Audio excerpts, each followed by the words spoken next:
What's up, guys? Welcome to another episode of VetFolio Voice. I loved this episode, sponsored by DECRA, where I was joined by Dr. Jan Bellows to talk about what else but dentistry. If you've listened to the podcast, you've probably picked up on the fact that I really enjoy dentistry.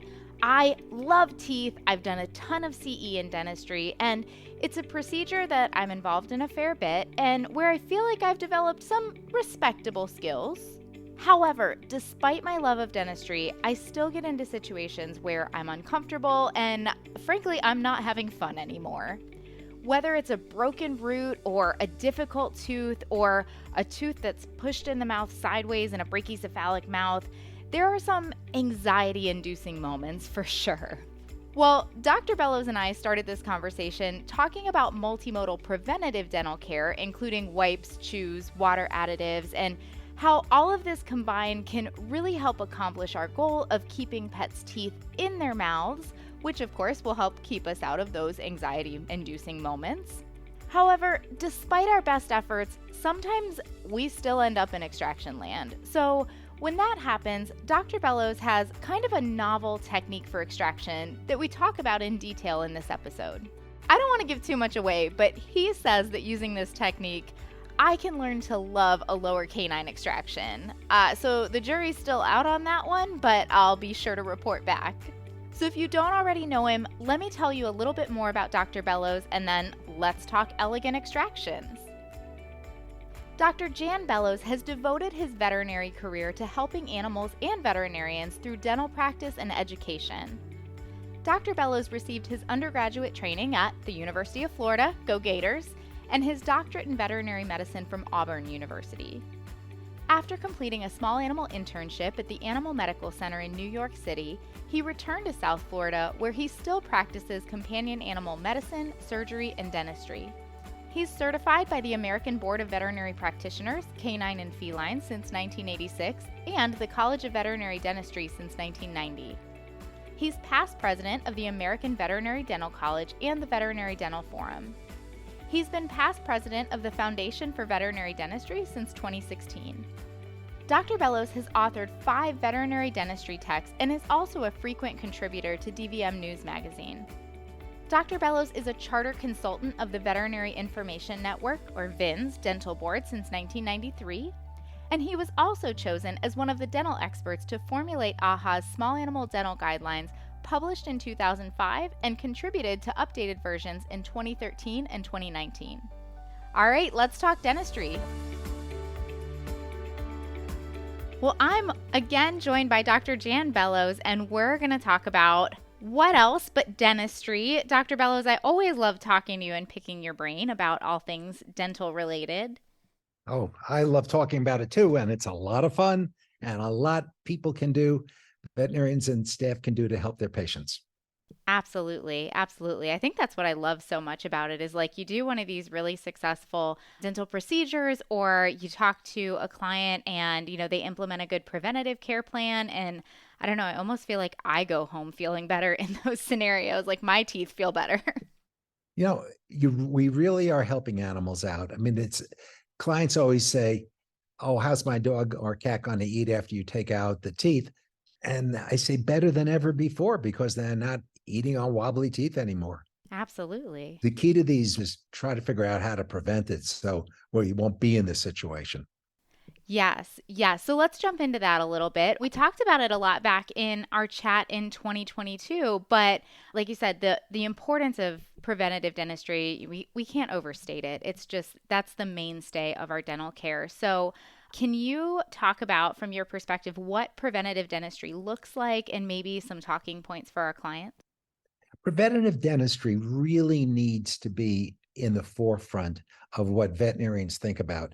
A lot of veterinarians call the procedure doing a dental, but now they morph to something called a COHAT, which is comprehensive oral health assessment and treatment, but they're missing prevention. So we call it in our office a COPAT, which prevention is first. And if you do prevention first, then generally you don't have to take out so many teeth later on in the animal's life. And it starts, in my practice, even though toothbrushing is the gold standard, unfortunately, clients can't figure out what to do with the toothbrush after. Do they put it next to their toothbrush in the bathroom, or do they put it in that drawer in the kitchen that has all sorts of junk in it? Many can't figure out how to manually pick up the lips and which part of the tooth to brush and putting on the toothpaste. It's just too much. So they don't do it. So if they're not going to do it, why do we recommend it? So instead of that, I recommend, or for my own dog, I use the VetFolio wipes, which are like small little handkerchiefs and come out of a really easy to use container. And I use it on my dog every single day, right after she eats. And she knows after that, she's going to get some VOHC accepted dental treats. There you go. And I actually, after talking to you last year, started using the Vetrodent dental wipes in my own dog, and I've recommended them to many clients. I like them a lot. I think they work really well. Yeah. They also have some water additives that also decrease the accumulation of plaque. The whole goal is to decrease plaque. Some folks think it's decreasing tartar, but tartar doesn't cause periodontal disease. It's the plaque.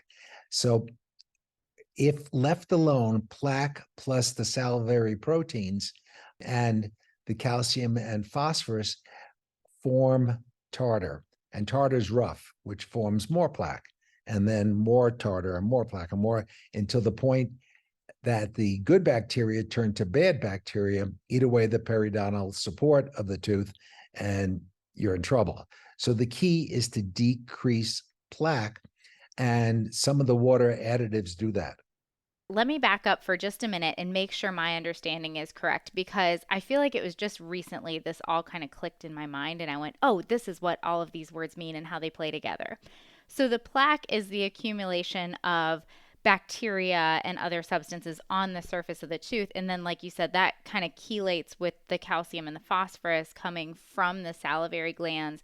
And that's kind of what mineralizes into tartar, which is synonymous with calculus. And you're saying and because that tartar is rough, it's a good surface for more of this bacteria to adhere and chelate and kind of continue to accumulate. Is that correct? Right. And then the body's response to the plaque, the inflammation, is what causes the beginning of periodontal disease. So if you don't have that much plaque, then you're not going to have that much periodontal disease. And the first stage of periodontal disease is called gingivitis, which is just inflammation of the gingiva.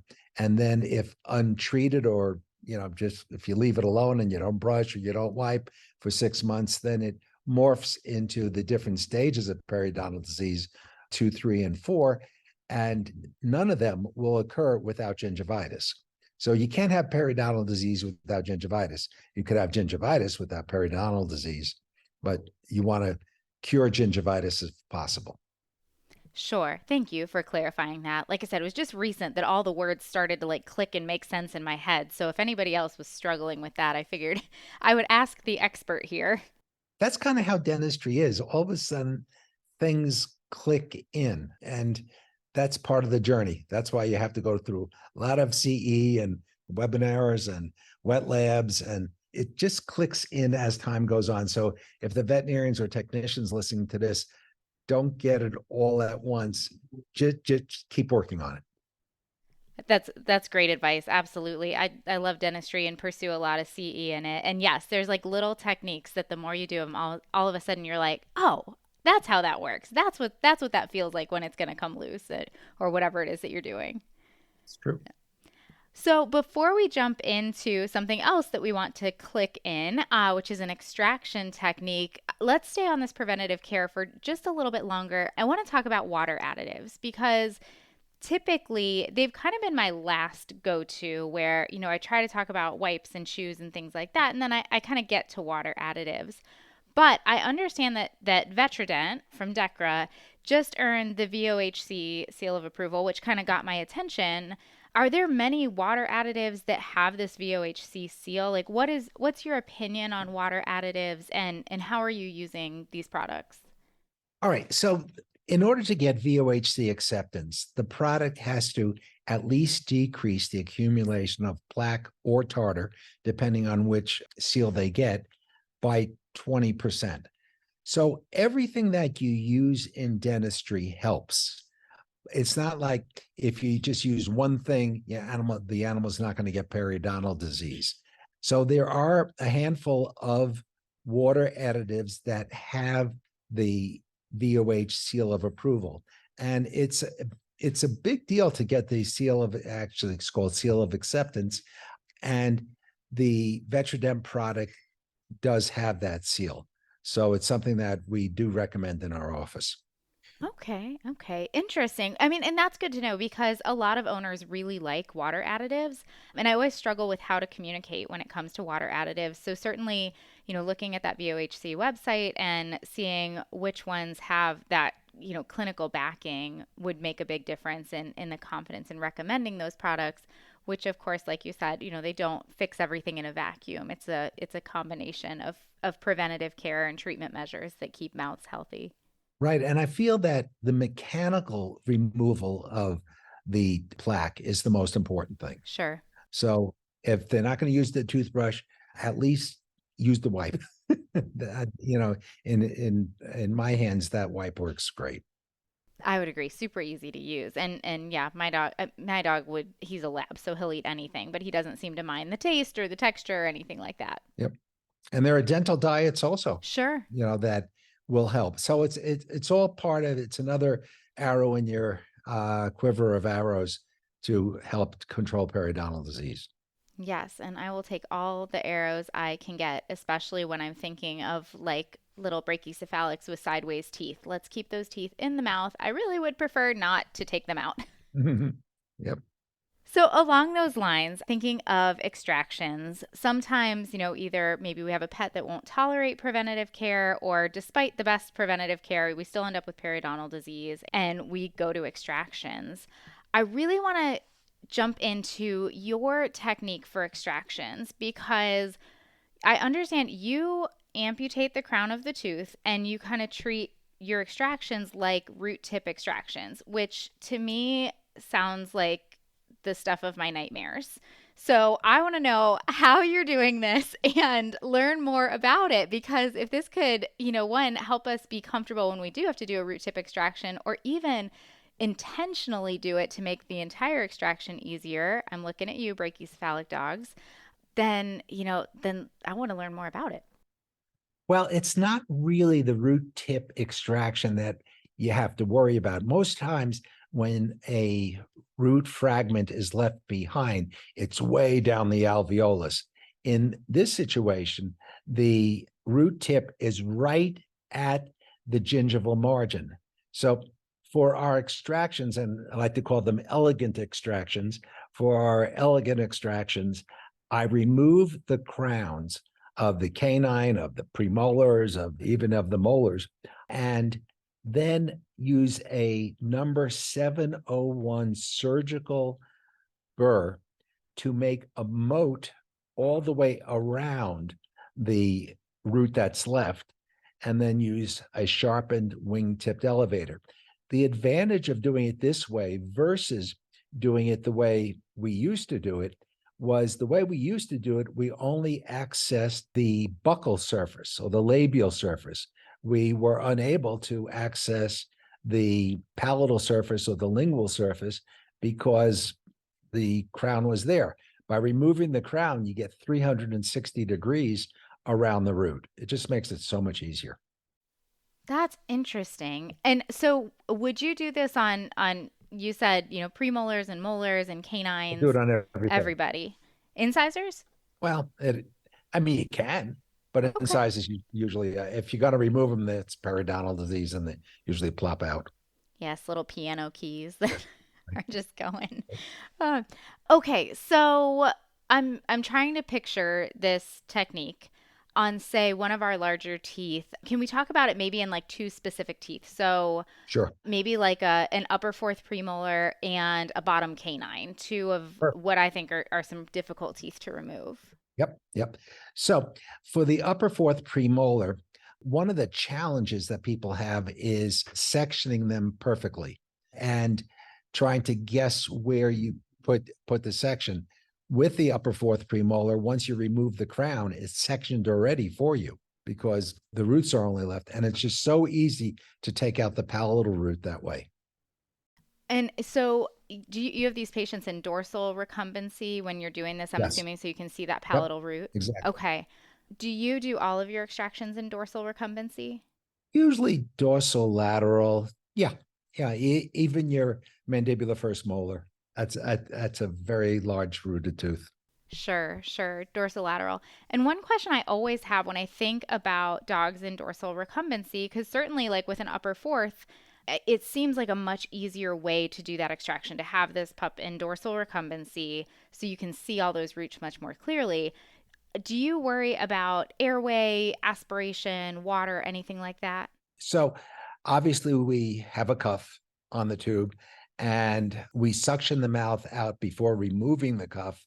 And we remove the cuff kind of late in the procedure. Okay. So we take them off anesthetic and then put them on oxygen for a while until they're swallowing. And then we just gently remove it and we suction the mouth. Okay. Okay. That makes sense. Absolutely. Same story for a bottom canine, that you have them in dorsal, and how are you doing those extractions?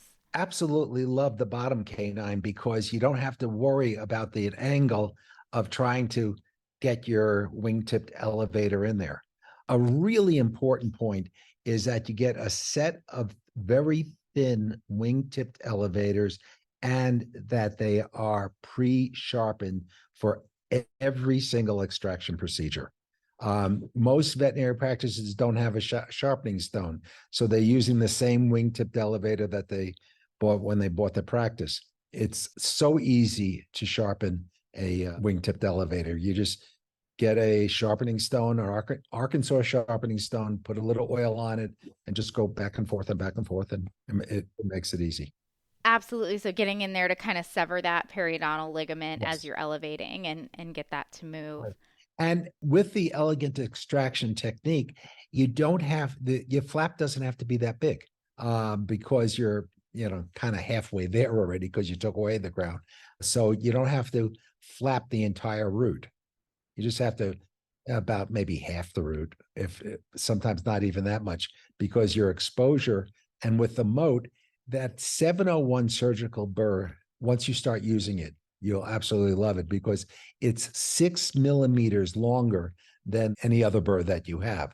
So it's like an extended shovel and you can go around the tooth so much easier. Wow. Okay. And so you're saying you make your flap and then you're taking away alveolar bone roughly half the length of the root that you have left, and then you're 360 degrees around that root that's remaining. And that's just giving you really good access with that wing-tipped elevator to loosen up that periodontal ligament and have it come out with less alveolar bone removal. Is that right? Right. But before you use the wingtip elevator, use a 701 surgical that you make a moat all the way around, Right. 360 degrees, which you don't have the advantage of doing that if you don't take off the crown. Okay. You only have half the tooth. So it kind of makes it doubly as easy. I feel like the jury is still out on if I will ever love the bottom canine, but I'm willing to give it a try and see. There's an article in August 23rd, DVM News magazine on their technique and pictures. Yes, and I was lucky enough, you sent me some of these pictures, and definitely go check out that article because yeah, the pictures are really impressive and it does make sense when you see it. I'm excited to give it a try. I wanted to talk to you before I attempted this, but it makes sense seeing the pictures and having that moat and that direct access into the alveolus that, potentially can get these teeth out with a lot less bone removal, which in certain areas can be a little bit intimidating. And, if any veterinarians have any questions on it, they can always email me. It's dentalvet at AOL.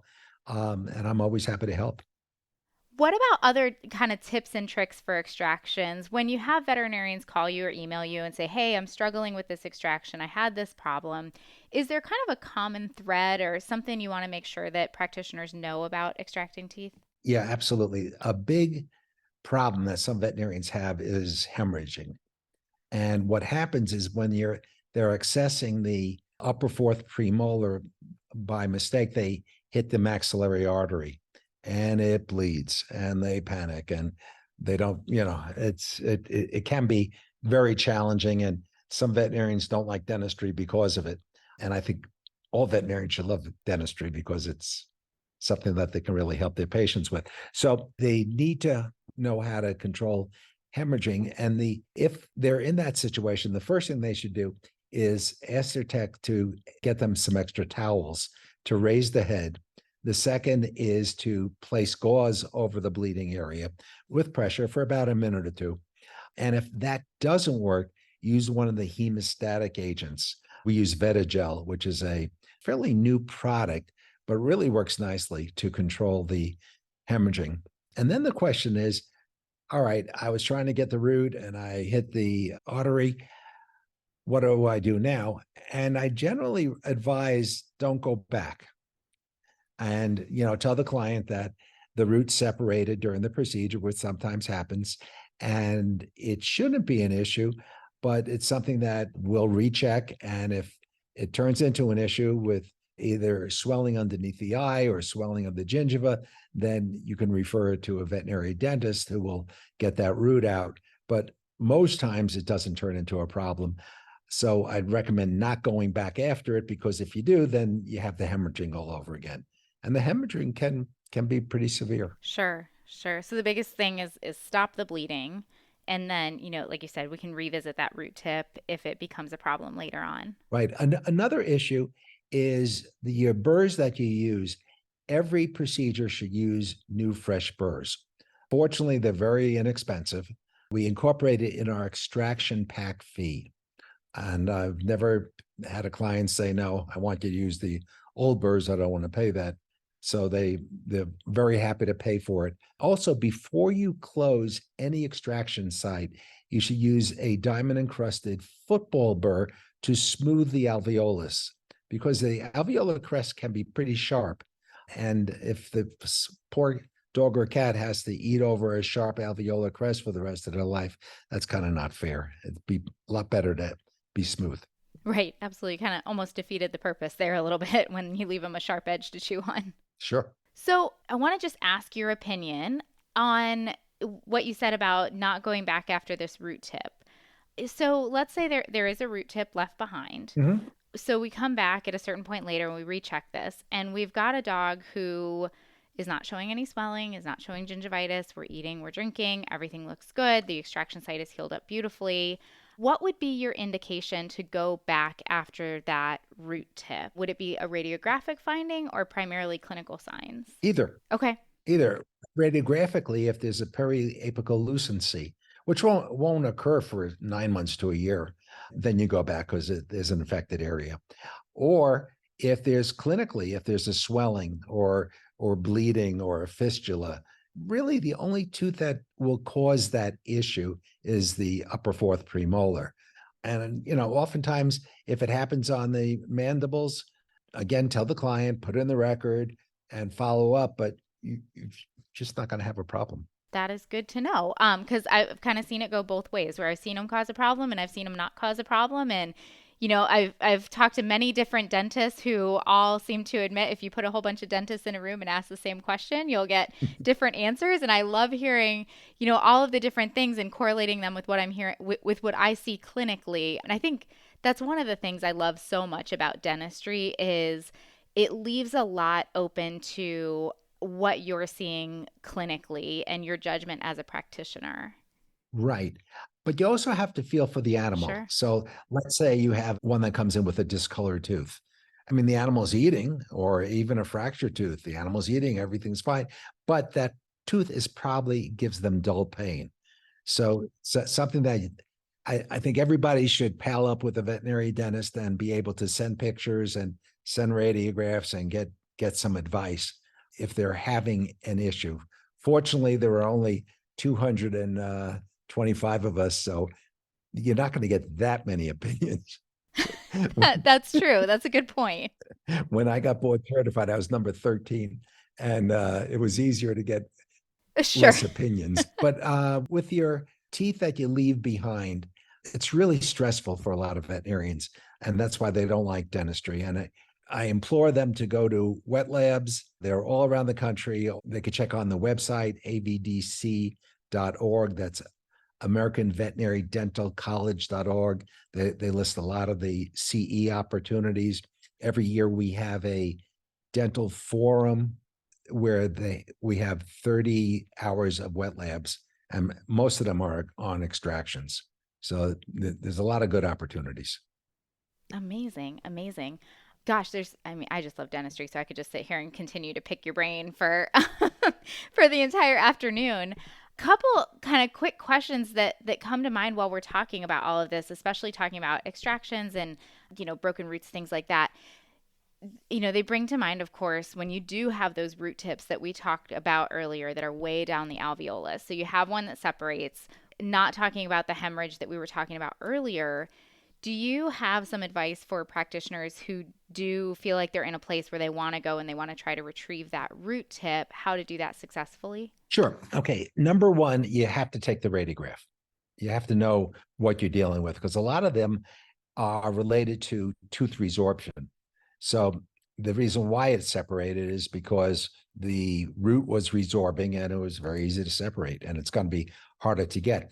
If you want to go and get the tooth fragment, the key there is to make a very large flap, remove the lateral alveolus, and fortunately, the dentin is the second hardest structure in the body. Enamel is the hardest, but the dentin is the second hardest, and it is of a different consistency than the bone surrounding it. So it's pretty easy to see. And then hopefully you have a instrument called a root tip pick, which you just go down on the side and out it comes. Yes. What you don't want to do is atomize it. What we used to do, especially in cats, is take a very large burr and just go right down the alveolus and atomize a root. But what was happening is we weren't removing enough root tip, or we were removing too much bone. So you don't want to do that. You want to just gently dissect it out. Yeah, I had my first experience with a root tip pick recently. Those are magical tools. And it was really surprising to me because, you get that like moment of, at least I do, that moment of fear, that moment of anxiety, like, oh gosh, now I got to drill a whole bunch and it looks like a big black hole down there. Okay, let's try it. And it was surprisingly easy using that root tip pick to get that root out. Very important to have a good set of loops that are illuminated and that are magnified 2.5%, 2.5 times, which loops when you're going after those roots, because you just can't see them sometimes. Absolutely. Absolutely. Yeah, they are life changing, Yep. especially with that light source.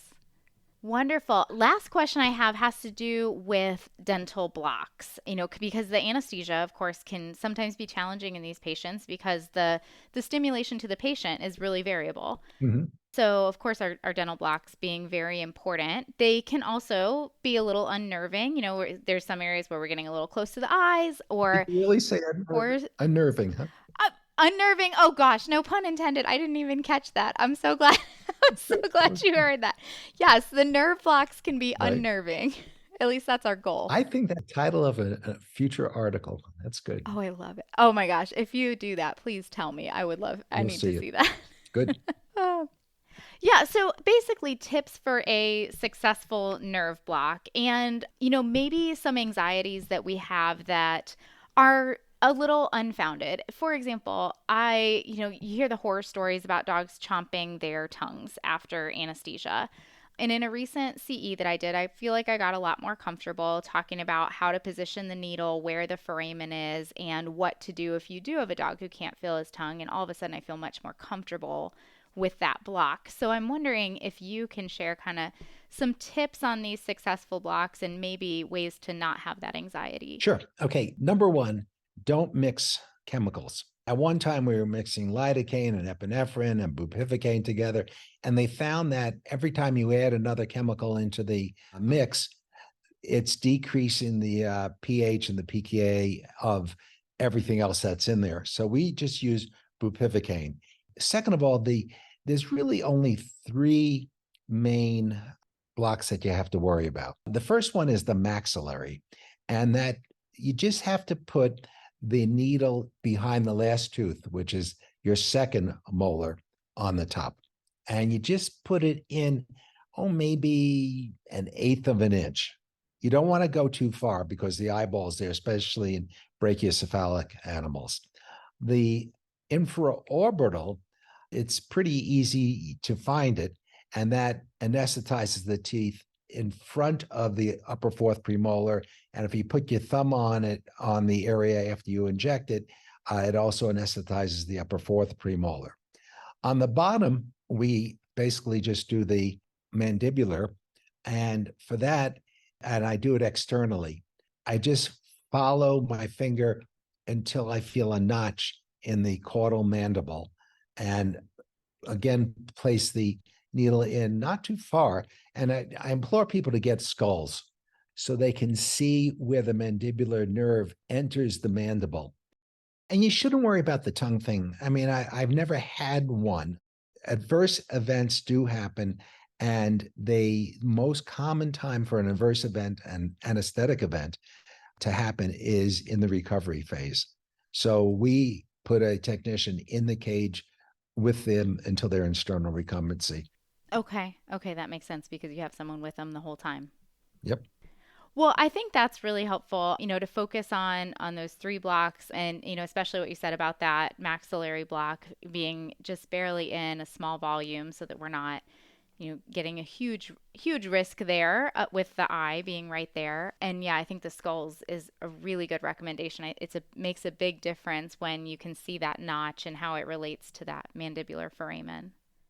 Well, Dr. Bellows, this has been fantastic. Thank you for letting me pick your brain on this really neat extraction technique. I think I'm going to be brave enough to try it, so I will report back on how it goes. Please let me know how it goes. Absolutely, absolutely.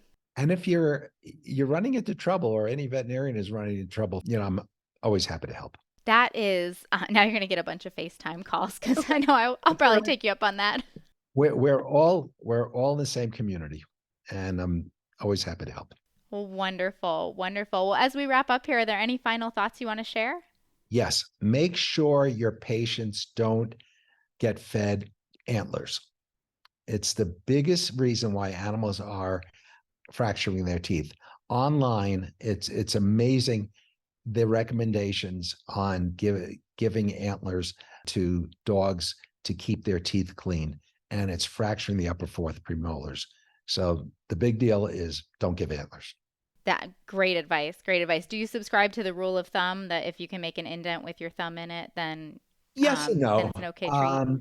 My rule of thumb is any VOHC accepted product, that's VOHC.org, is considered safe. And some of them you can't put your thumb in, but they're safe. They don't fracture teeth. They don't get caught down their throat. They're wonderful products. If you use one of those, or recommend to your clients one of those, in fact, every one of our patients goes home with the VOHC. They have PDFs for dogs and cat accepted products, and everyone goes home with that. Perfect. Perfect. Yeah, no, that makes a big difference because that's, of course, a big question of what products do we use to help keep their teeth healthy. Well, Dr. Bellows, thanks again. It's always a pleasure to talk to you. I always learn so much, and yeah, I will report back on my next extraction endeavor. Anytime. Thanks.